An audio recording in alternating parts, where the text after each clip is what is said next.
Anslan yan thoi tiat Microsoft authenticated, tran yan thoi vie quet noan. Kg bo mt toi kon se chen. Saki ti ap zon equals greater than thou up equals greater than nid zak min ban gok fi thea dgi equals greater than quet. And sometimes, in far more terrifying ways.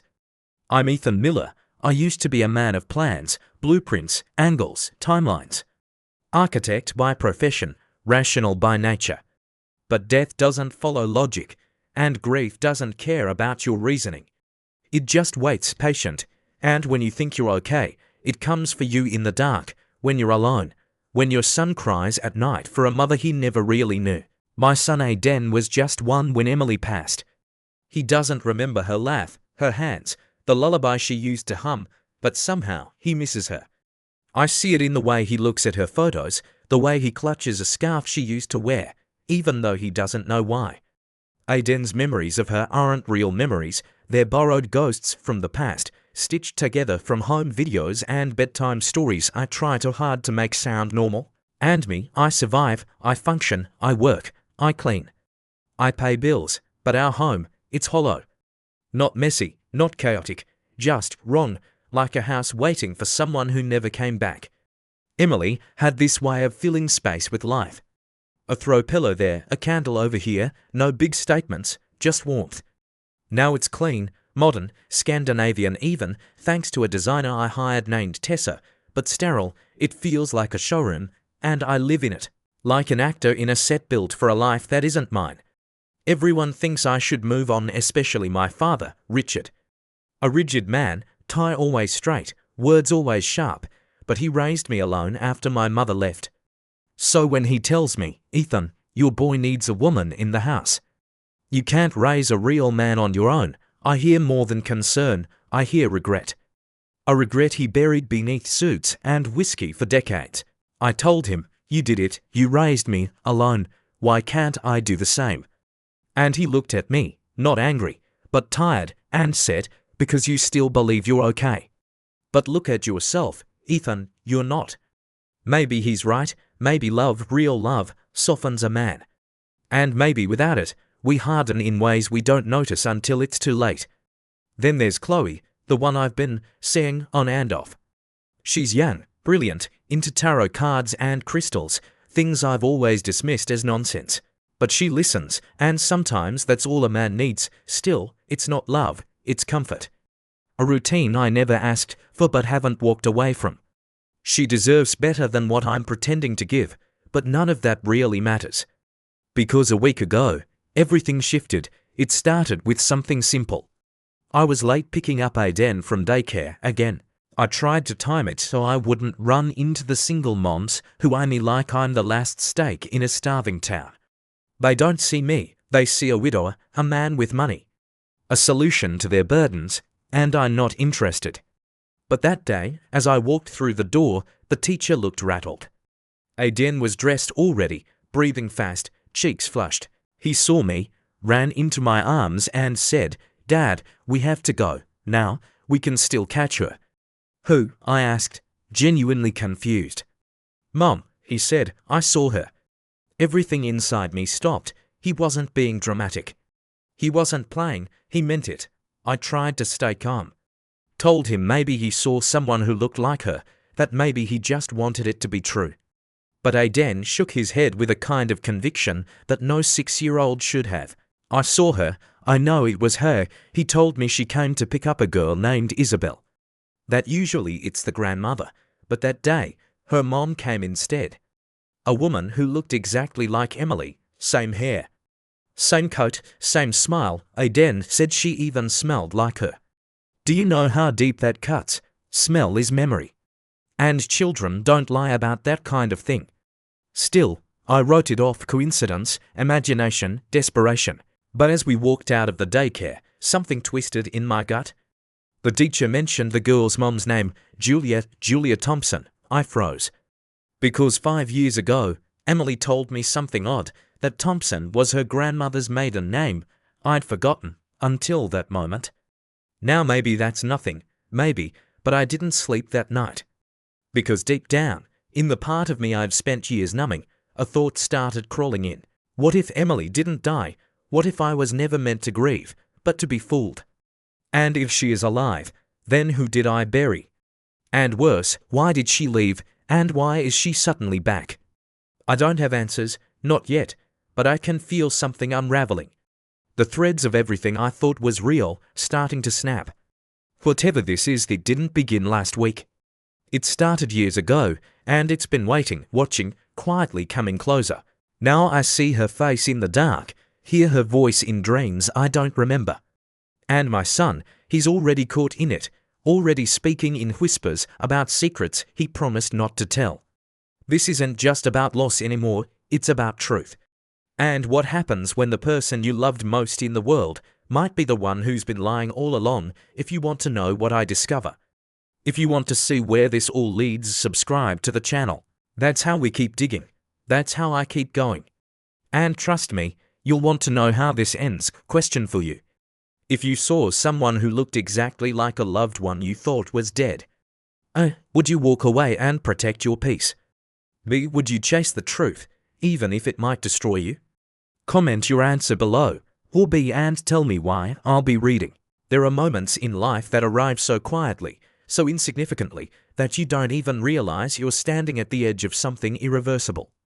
You think you're just living an ordinary day, a slightly rushed afternoon, a late pickup at school, and then, suddenly, the world splits open. It was just another Tuesday. I remember the sky was a flat, heavy grey, the kind that hangs too low and makes everything beneath it feel colder. I was running late to pick up Aiden again. Work had bled into the evening, as it always does when you're trying to lose yourself in spreadsheets and floor plans instead of coming home to memories that hurt. Still, I made it to the Daycare, Miller Grove Early Learning Centre, just past 6. I expected to find Aiden doodling quietly in a corner with his usual patience. But instead, he was already dressed, shoes half tied, jacket crooked, hair dishevelled. He was pacing, not waiting, pacing. When he saw me, he ran over, grabbed my hand with urgency, and tugged. "Dad, come on, we can still catch her." Catch who? Her mom. For a moment, I didn't understand the words. My brain didn't process them in order. I must have stared at him, dumbfounded, because he repeated it again, slower this time. I saw her. She came to pick up Isabel. That name, Isabel, didn't mean anything to me at the time. Just another kid in the class, but to Aiden, it clearly meant something more. His face was flushed, eyes wide. This wasn't play acting. It wasn't the innocent fantasy of a child missing his mother. This was certainty. He described her with painful detail. Beige coat, soft brown hair, that same scent, the one he somehow remembered even though he couldn't have been more than 12 months old when Emily passed. He said she knelt down and asked him his name. When he told her, she hugged him tight, whispered to him, promised she would come back for him. But only if he kept it a secret. I didn't know what to say. The logical part of me began piecing together possibilities, misidentification, overactive imagination, wishful thinking, maybe even a dream bleeding into reality. But I also know my son. He isn't prone to flights of fantasy. He's grounded in a way most 6-year-olds aren't. When he speaks like that, unwavering, eyes locked, it's not a lie, it's not even hope, it's belief. I told him gently that it wasn't possible. That maybe he saw someone who looked like her. That Emily, his mother, was gone, and she couldn't come back. But he only frowned and said, "It was her, Dad, I wouldn't lie about this." The teacher, Ms. Ramirez, had been watching our exchange from a few steps away, her smile awkward, uncertain. When I approached her to ask about Isabel, she hesitated. I knew that hesitation. It wasn't uncertainty. It was fear of consequence. In today's world, giving out personal information, even something as small as a last name, could cost a teacher her job. "I'm sorry," she said, "I can't tell you where they live." Or anything about her mother. I tried to press. Even asked for the last name, told her it was for my son's peace of mind. That he was confused, and I just needed to clear something up. She wavered, glanced around, then reluctantly said, "Thompson. Isabel Thompson. The mother's name is Julia." Julia Thompson. The name clanged in my head like an old church bell.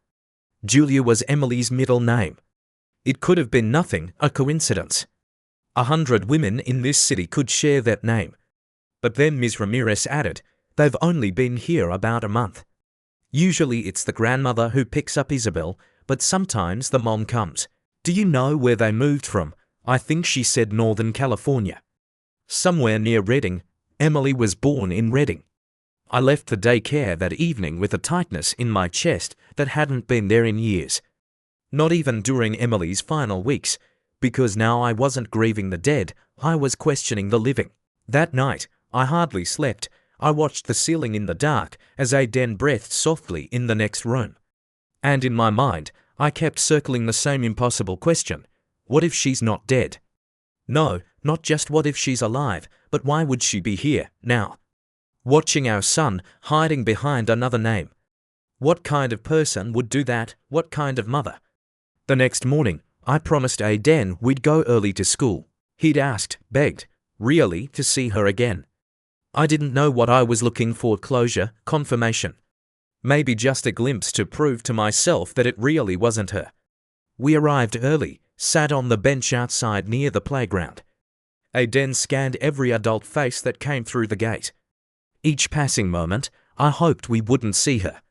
That I could let this go, and then, she arrived. She walked through the gate with the ease of someone who belonged there.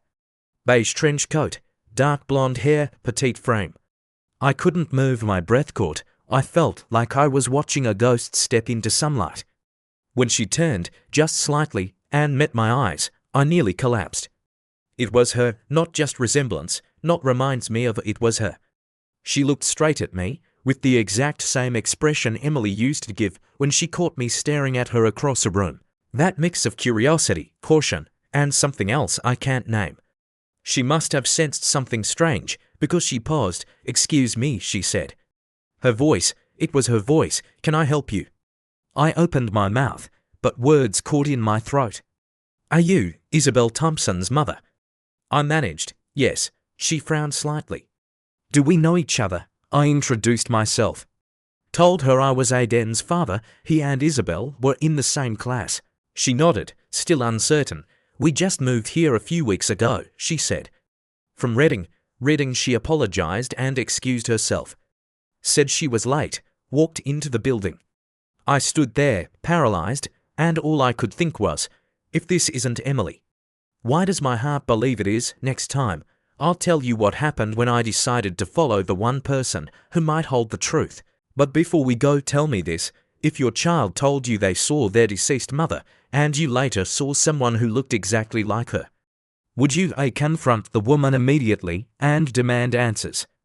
B. Watch from a distance and investigate quietly? Comment your answer below. Or B. And tell me what you would do. I want to know. There comes a point in every mystery where coincidence no longer explains anything. Where the line between paranoia and truth starts to blur, and you're left wondering if you've been blind your entire life, or if the world simply decided to rewrite itself when you weren't paying attention. After seeing Julia, after hearing her speak, watching her walk, feeling that unmistakable current in the air that once only Emily could star, I knew I couldn't leave it alone. I told myself I would, for Aiden's sake, for my own sanity. But you don't just walk away from a face that used to be your entire world, not when your son insists that it's her. Not when your own gut whispers the same, no matter how much your brain tries to silence it. For the next few days, I did something I never thought I would do. I watched. I waited outside the daycare during pickup hours, kept my distance, made sure Aiden never saw me. Sometimes it was Julia who came, other times it was an older woman, grey hair, elegant posture, sharp features dulled slightly by time. She was always quiet, barely acknowledged the other parents, but Isabel lit up when she saw her. The kind of light children reserve for someone they trust completely. A grandmother, clearly, but something about her felt oddly familiar. Uncomfortably so. Then one day, I saw her clearly. She stepped into the light just outside the school gates, holding Isabel's hand, and my stomach turned cold. It was Linda, Emily's mother, my former mother-in-law. The woman who hadn't visited us once since Emily's funeral. The one who, after her daughter died, withdrew from everything and everyone, including her only grandchild. I'd called, written, invited, begged her to stay in Aiden's life. She refused every time, always polite, always grieving. Said it was too painful to look at the boy who had Emily's eyes. But now she was here smiling, alive, steady. With another child, another granddaughter. One I didn't even know existed. The shock hit me like a wave, and before I could think better of it, I followed them. I know how that sounds, but in that moment, I wasn't myself. I was the version of me that buried a wife, held a confused baby in his arms, and spent years patching together a broken world, and suddenly, all of it felt like a lie. They boarded a city bus. I kept my distance. They rode across town, past familiar streets and into a quiet residential neighborhood. When they reached a modest brick apartment complex, Linda and Isabel disappeared inside. I didn't go after them. I just sat in the car, staring at the front door, my thoughts a tangle of rage, disbelief, and dread. What could possibly explain this? Why had Linda vanished from Aiden's life, only to raise another child so close, so quietly, as if our lives had never mattered? The next day, I waited at the daycare and intercepted her. She saw me before I even spoke, and for a moment, her face betrayed everything: fear, guilt, shame. Then, almost instantly, she recovered. "Ethan," she said carefully, as if saying my name might summon something dangerous. "What are you doing here? I think you know." She looked at Isabel, who stared up at us with innocent curiosity. I forced a smile and crouched to her level. "Hi there, I'm Aiden's dad." "You and he are in the same class, right?" The girl nodded shyly. "Would you mind if your grandmother and I had a quick chat?" Linda didn't answer, but she didn't object either. As we walked toward the parking lot, I felt the weight between us growing heavier with every step. "Why?" I asked when we were alone. "Why did you disappear from Aiden's life? Why did you pretend you were grieving when you were raising another child?" She didn't answer right away. Her eyes were distant, locked on something only she could see. "I never wanted this," she said quietly. "Any of this? Then explain it to me." Linda took a breath, the kind of breath that precedes a truth too heavy to carry any longer. "Emily had a sister," she said. "A twin." The words hit like thunder. I stared at her, waiting for the punchline. Waiting for her to take it back. She didn't. "They were separated at birth," she continued. "Not legally, illegally. I was young, scared, under pressure. My parents made a deal I couldn't refuse. One girl stayed with me, the other vanished." I felt like the world had tilted sideways. "You never told Emily," she shook her head. "There was never a right time, and by the time I considered it, it was too late." "So you're saying this woman Julia is Emily's twin?" "I'm saying she's her blood. And she just shows up now, with a daughter. Enrolling her in the same daycare as Aiden." I could feel my voice rising. "You don't find that convenient?" Linda looked tired. "She didn't know who you were first. She didn't come for you. She came for Aiden." "Silence that boy. He's all I had left of Emily, and you let him grow up without a grandmother because you were too busy raising someone else's child." "She's not someone else's child," Linda whispered. "She's family, just like Aiden." I wanted to scream. I wanted to grab her by the shoulders and shake the rest of the truth out of her. But instead, I stood there, trembling, because the worst part of it all was this. It did make sense. It explained the perfect resemblance. The voice, the presence, the familiarity Aiden felt. It explained everything except the ache in my chest that still whispered it's her. I looked at Linda one last time and said, "You may be satisfied with that explanation. But I'm not. I buried my wife. I mourned her. And now my son thinks she's come back from the dead. If there's more to this anything, you'd better hope I don't find out on my own." As she turned to walk away, she said something under her breath, something I almost didn't catch. "She's not your Emily, Ethan. Don't let the face fool you. That woman's nothing like her." I watched her go, holding Isabel's hand, as if none of it had ever touched her. And in that moment, I realized something terrifying. Maybe it wasn't Emily I saw last week. Maybe it was someone worse, but I still had to know. Before I end, I have a question for you. Imagine you learned your spouse had a twin sibling they never told you about, and that person suddenly entered your life, looking and sounding exactly like them. Some truths hide in shadows not because they are evil, but because our minds aren't prepared to face them in the light. I used to think grief had an end. That you go through the stages: denial, anger, bargaining, depression, acceptance, and then, eventually, you emerge. Scarred, maybe, but stronger, wiser. I believed that. I taught it to myself like a prayer after Emily passed, but I was wrong. Grief doesn't end, it waits, and sometimes it transforms into something else: obsession, doubt, fear. After learning Julia was Emily's twin, something inside me cracked. It should have explained everything, brought closure. A lost sibling, separated at birth, reconnecting with family, unknowingly crossing paths with her late sister's child. A neat story, a tragic one, but a logical one. Yet the feeling wouldn't leave me. It wasn't just the resemblance. It wasn't just the voice, the way she walked, the subtle gestures only someone who had once loved Emily would notice. It was something deeper, a pull, a current I couldn't escape. Something about Julia didn't just look like Emily, she felt like her. Aiden didn't waver either. He'd stopped asking questions. Instead, he made statements. She said she'd come again.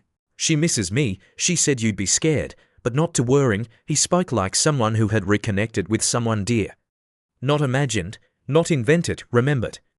And that terrified me more than anything. I didn't tell Chloe everything, not at first.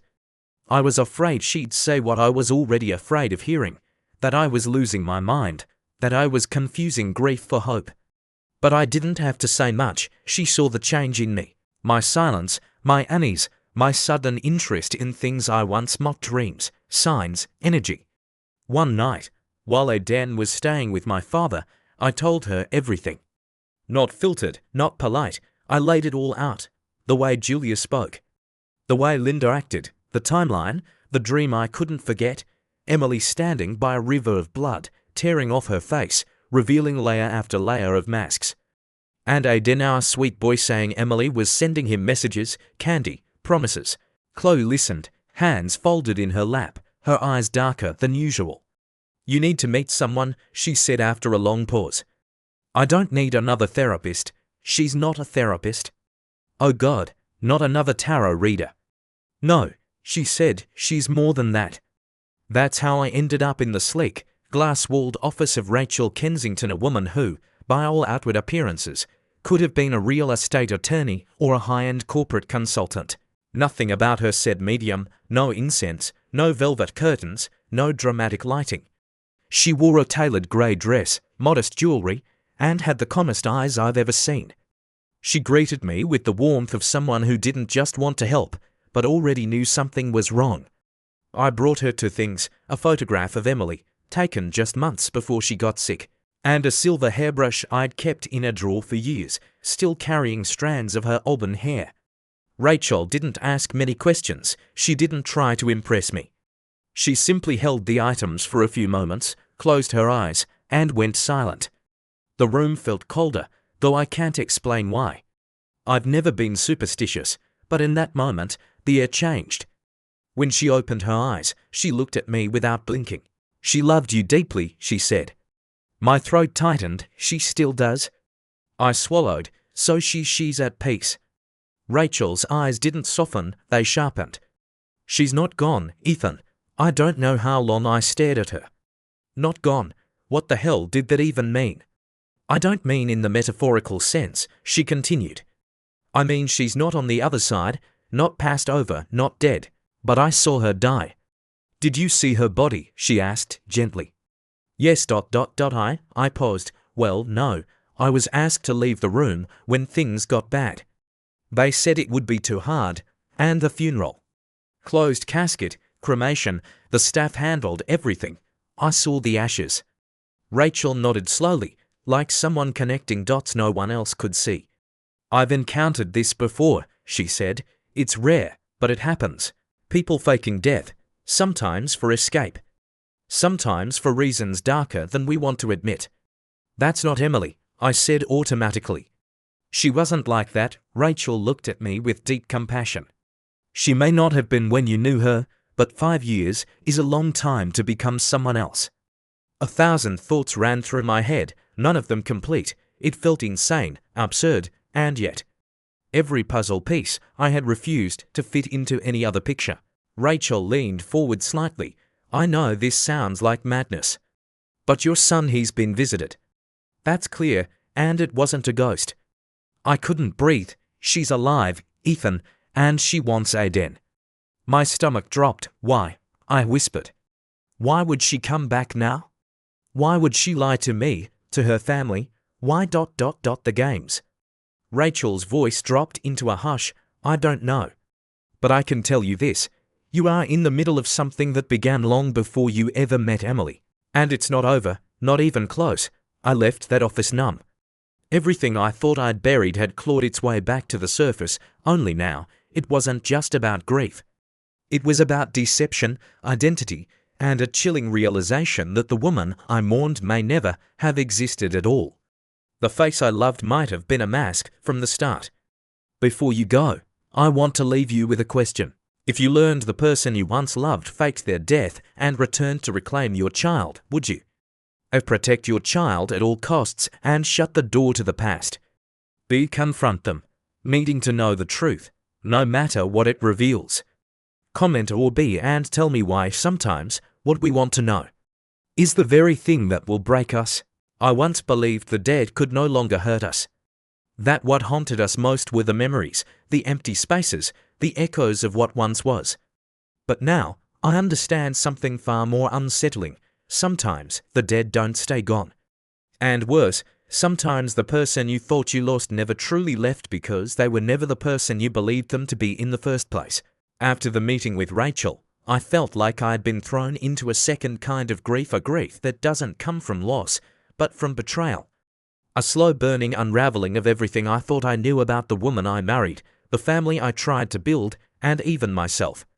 I couldn't shake the words she said. Emily, or the woman who wore her name, was alive. She had faked her death. She had watched from a distance. She had returned with a different name, a different life, and perhaps a different purpose. But that wasn't the hardest part. The hardest part was accepting that my son had been communicating with her for weeks without my knowledge. Not in some imagined sense, not in dreams or whispers from beyond, but in real, physical gestures.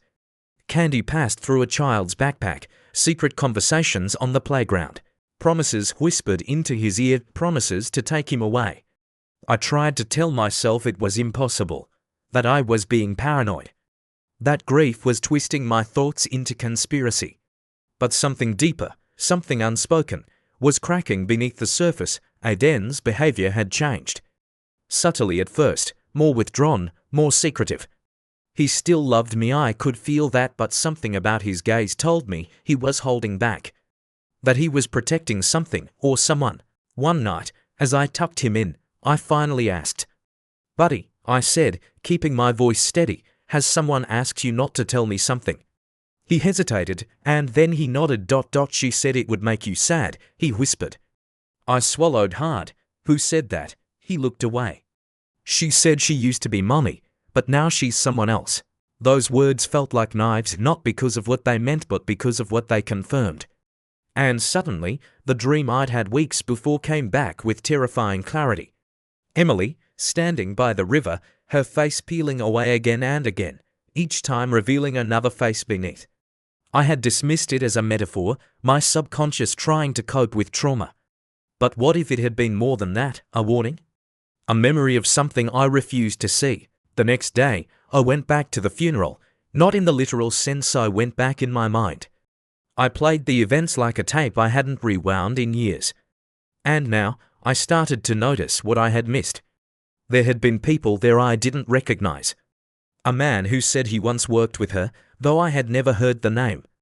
A woman who wept uncontrollably, touching Emily's hand like they'd shared a lifetime, though Emily had told me she had no close friends. And Linda, her mother, had sat stone-faced through it all. No tears, no eulogy, no breakdown, just silence. At the time, I thought it was shock. Now, I wasn't so sure. The casket had been closed. I was told she had deteriorated too much in her final hours. That it would be better this way. I accepted it. Because I wanted to believe I was doing what she had wanted. But what if it wasn't deterioration? What if there had never been a body inside? I wanted to ask Rachel for more. But I knew what she would say. The signs were all there. What I did next, she said, would define the future for Aiden and for myself. I had a choice: expose the truth and face whatever monster lay behind the familiar face. Or keep pretending this was grief talking, that this was all just coincidence and overanalysis.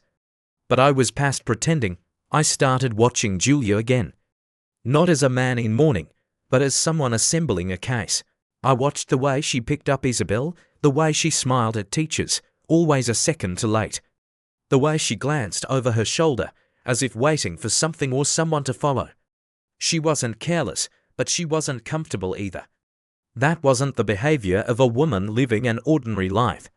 And then came the moment I knew I couldn't ignore. Aiden and I were playing in the park a few blocks from the daycare. Aiden was distracted on the monkey bars. I looked up and there she was, Julia, standing by a tree. Watching him. She didn't see me at first. She was staring at Aiden with a tenderness that froze my blood. When she finally noticed me, she didn't run, she didn't turn away, she smiled. But it wasn't Emily's smile, it was something else. Warmer, perhaps, but not familiar. I walked toward her. I think we need to talk, I said. She nodded, as if she'd been expecting it. Yes, she replied, we do. That conversation, I'll save for next time.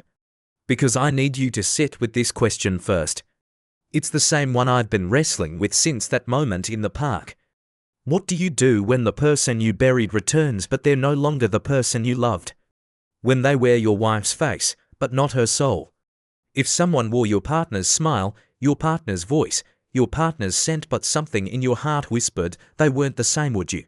Trust your instincts and keep them far away from your child.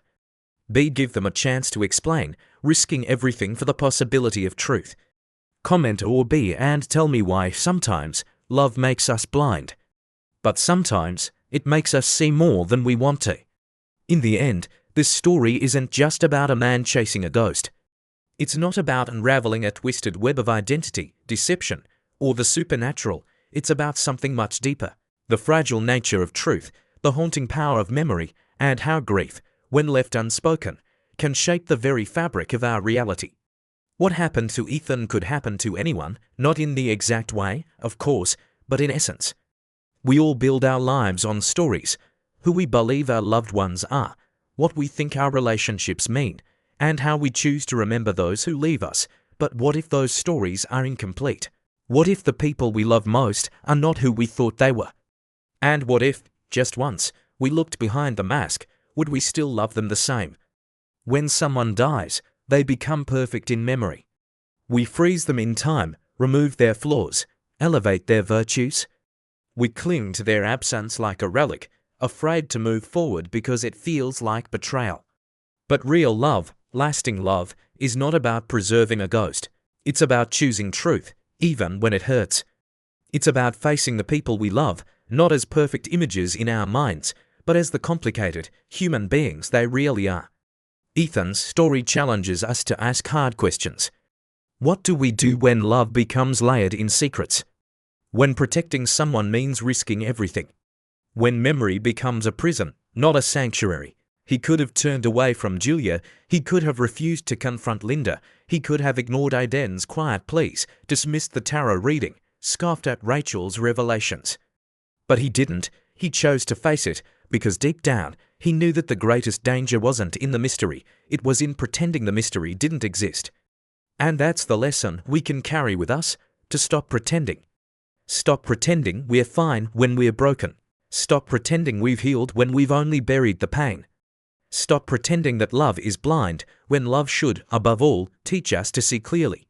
If you're grieving someone, don't run from it, don't idealize the past. Let yourself feel the truth, even the ugly parts. If you're in a relationship filled with silence and doubt, don't wear a mask to keep the peace. Speak, ask, confront. Love deserves the dignity of honesty. And most of all, if life ever places you at a crossroads where your heart and logic seem to be pulling in opposite directions, pause. And listen to the part of you that still whispers quietly in the dark. That's where the truth lives. Because sometimes, the scariest thing isn't what lies beyond the veil.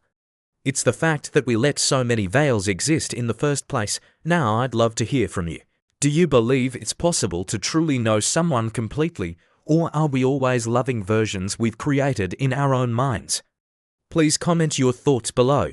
Just one sentence. I read every single one, and your words might help someone else who's struggling too. If this story gave you something to think about, something to feel, or even just a moment of reflection, I humbly ask you to subscribe to the channel. And if you're in a position to help support our work, consider donating, even just a small amount, to help keep these stories alive. I'm just a man in the second half of life trying to leave something meaningful behind. If what I share helps even one person make peace with their past or choose honesty in love, then all the hours, all the editing, all the writing, they're worth it. Thank you for being here. Let's keep growing together.